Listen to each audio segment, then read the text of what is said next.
She whispered, "You'll be fine without me," then walked out the door with him by her side. The words hung in the air, thick and suffocating. "You'll be fine without me." It was almost like she was telling me that she had already made up her mind, like she had already decided everything for both of us. I stood there, frozen, my heart beating too fast, too hard. I was still holding her coat, the one she had left behind when she grabbed her purse from the table. I didn't even realize I was holding it until the weight of it hit me, and then I just stared at it, the fabric between my hands feeling like the last connection I had to her. And then I heard the door click behind her. I didn't even have time to process that she was really walking out. The sound of her footsteps retreating down the hallway, getting fainter and fainter, was like the final blow. My chest was tight, my throat constricted, but I couldn't find a single word to stop her.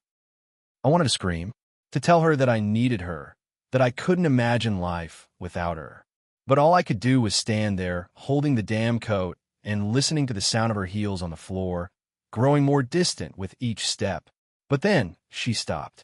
The door was still open, and I saw her silhouette just beyond the hallway light. I felt like I was on the verge of something breaking. I couldn't make out her face, but I could see her shoulders tense, like she was bracing herself for something.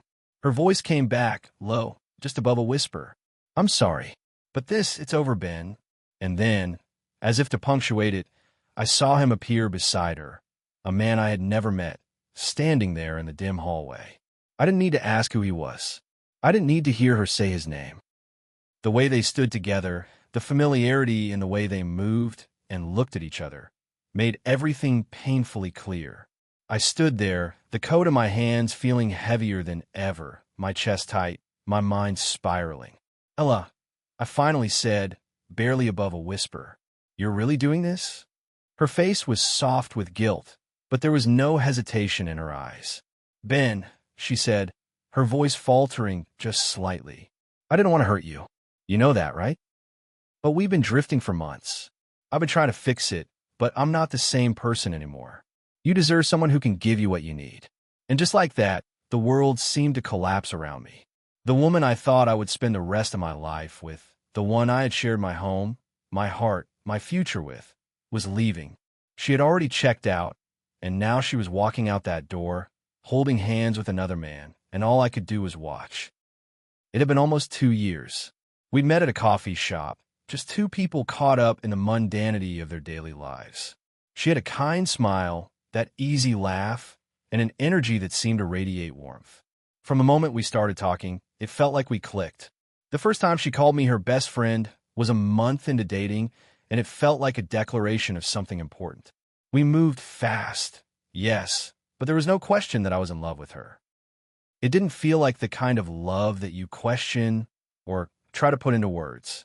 It was just there, and for the longest time, that was enough. She was my home. She was the person I called when something went wrong or when I wanted to share a stupid joke.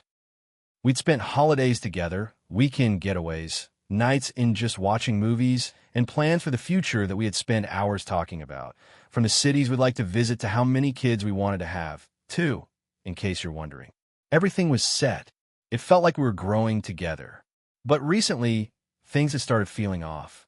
At first, I thought it was just a phase, some kind of temporary stress. She had been swamped with work, and I had been dealing with some personal stuff too. But slowly, we'd stopped doing the things we used to love.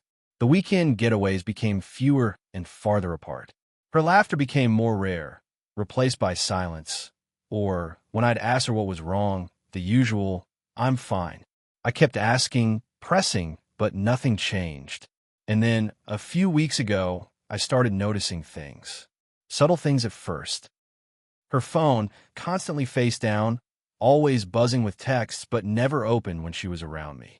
She began spending more time out of the house, staying late at the office, but I never saw the urgency in her voice when she talked about it. The sudden girls' nights that didn't involve me. Her excuses had started to lose their authenticity, and I found myself wondering if I was the one who had been blind all this time. And that's when I found out about him. His name was Ryan. She had mentioned him casually once or twice, but it had always been in the context of work.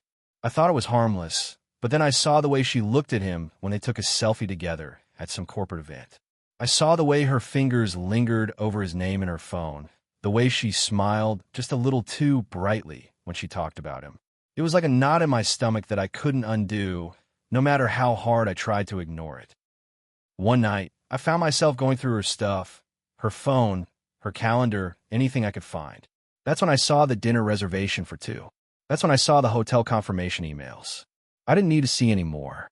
The pieces clicked into place, and suddenly I realized that the woman I thought I knew, the woman I thought I loved, had already checked out, and she was on a different path.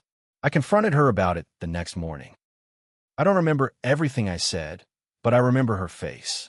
The coldness in her eyes when she said that it wasn't about me, that she hadn't meant to hurt me, that she needed to figure out who she was without me. Her words stung because they were true. She didn't want to be with me anymore, and as much as it broke me, I couldn't change that. And now, she was gone. She had left with him, the man I never thought could ever be a threat, the one who had always been just a coworker. She was walking out of our life together, the life we had built, and there was nothing I could do to stop it. I don't know how long I stood there, staring at the empty doorway. I wanted to collapse. I wanted to scream. But all I could do was stand still like I was frozen in time.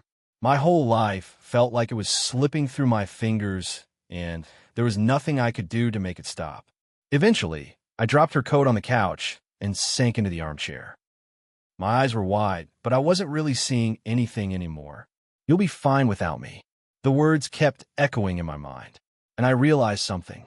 As much as I wanted to believe that, as much as I wanted to believe that it would somehow get easier, I couldn't see a way forward right now. Not without her. Not with this hole in my chest that I couldn't fill. For now, all I could do was sit in the silence, feeling the weight of everything she left behind. Part 2. The silence in the apartment was deafening after Ella left. For a long time, I just sat there, staring at the empty space she'd occupied. The room felt different now, colder. The walls seemed to close in, and the hum of the refrigerator was the only sound filling the void. I felt like I was sinking into the couch, like I had no idea how to exist in this place without her in it. I kept hearing her words echo in my head, over and over. "You'll be fine without me." The more I replayed them, the more they started to feel like a prophecy, like she knew something I didn't. Maybe she was right. Maybe I'll be fine. But in that moment, I wasn't. I wasn't fine at all. I stood up and walked over to the kitchen counter, where her coffee mug still sat, abandoned, half full. I picked it up, hesitated, then dumped the cold coffee into the sink. I thought about how, just yesterday, we'd sat across from each other in the kitchen, laughing about something silly. I thought about how we'd planned a trip to the beach for next month. All of it gone, like a dream shattering when you wake up. It wasn't until later that night, after I'd numbly stumbled through dinner alone, that I started to process what had happened. I replayed the events of the day over and over, trying to make sense of her departure, of the man standing beside her when she walked out. I kept telling myself I didn't need to know the details. I didn't need to know who he was or why she had chosen him. But the curiosity gnawed at me, like an itch I couldn't scratch. I grabbed my phone, opened a contact list, and started scrolling. I found her number at the top, the same number I had called hundreds of times over the past year.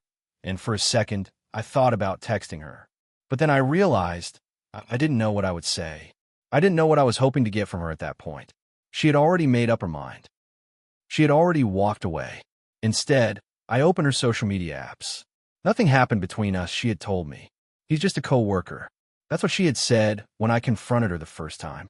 But something inside me, something dark and angry, wasn't satisfied with those words anymore. I wanted the truth. I needed to know how deep this betrayal really went. It took a few minutes, but I found what I was looking for. There were pictures. Photos of Ella at a bar, her arm around a guy who was clearly not me, laughing with him, standing close.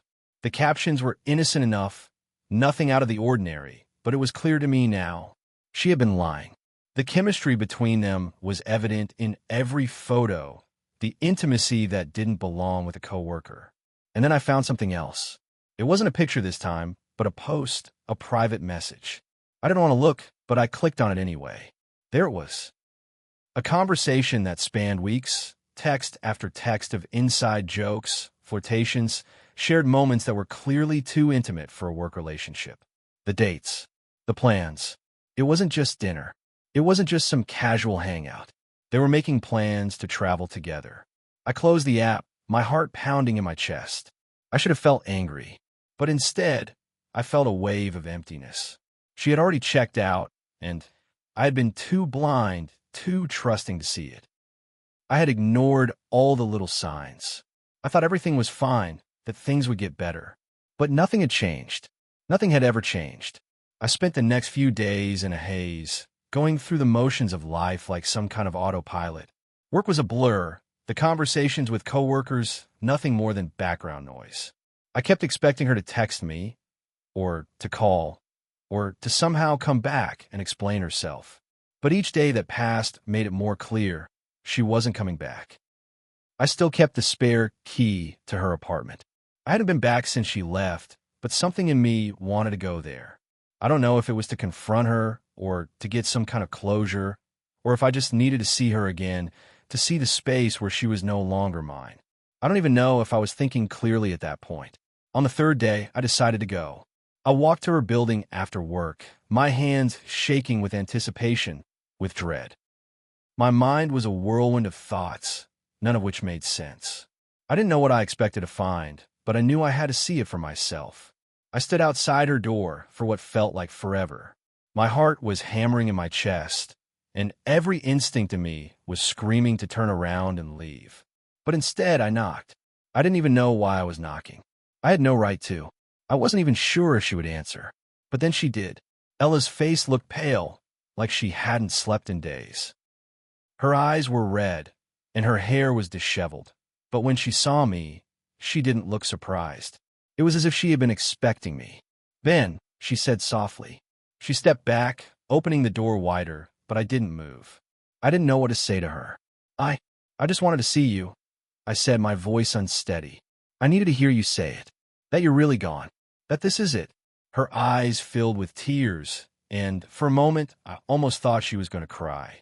She didn't. Instead, she nodded, as if she had accepted something herself. "I never wanted to hurt you, Ben, but I'm already gone. In my heart, I've been gone for months. I don't know how to explain it, but I'm with him now." The words were like a dagger to my chest, but I knew she was right. She had already left. She had already chosen him. There was nothing left for me here. I took a deep breath, swallowing the lump in my throat. I couldn't stay here, not anymore. "I get it," I said, turning away. "I just wanted the truth. I don't know what's next, but I can't keep pretending like everything's fine when it's not." She reached out, almost as if she wanted to stop me, but I shook my head. "Goodbye, Ella." And with that, I walked away, leaving the person I thought I knew behind. The days after that were some of the hardest of my life. I felt lost, confused, and hurt in ways I didn't think I could be.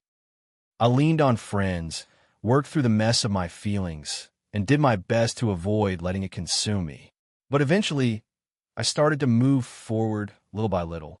I wasn't fine without her. I wasn't fine without the life I thought we'd build together. But I was learning to live with it. And maybe one day I would be fine. But right now I wasn't. And that was okay.